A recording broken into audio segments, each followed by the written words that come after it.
নদীর পাড় দিয়ে সরি বন্ধুরা, সমুদ্র নদী বলে বলে এমন অবস্থা হয়ে গেছে যে সমুদ্র কথাটা আর আসছে না। বন্ধুরা সকাল সকাল ঘুম থেকে উঠে আমরা মোহনার উদ্দেশ্যে রওনা দেওয়া শুরু করে দিয়েছি। আমাদের পিছনেই মোহন, আমরা যাবো। রাস্তায় একটু ব্রেক হচ্ছে, আমাদের টি ব্রেক হচ্ছে। আমরা বাড়ি থেকে একটু চা বানিয়ে নিয়ে এসেছি ফ্লাক্সে করে, চা বিস্কুট একটু খেয়ে নেওয়া হোক।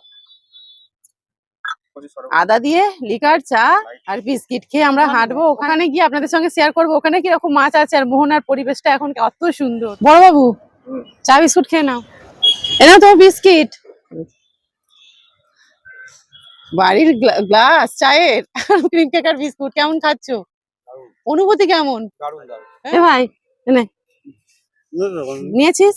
ঠিক আছে, সবাই চা বিস্কুট খেয়ে নিচ্ছি, নিয়ে আবার যাবো মোহনায়। মোহনা খুব সুন্দর জায়গা, খুব সুন্দর। চিনি ছাড়া আদা দেয়া লিকার চা।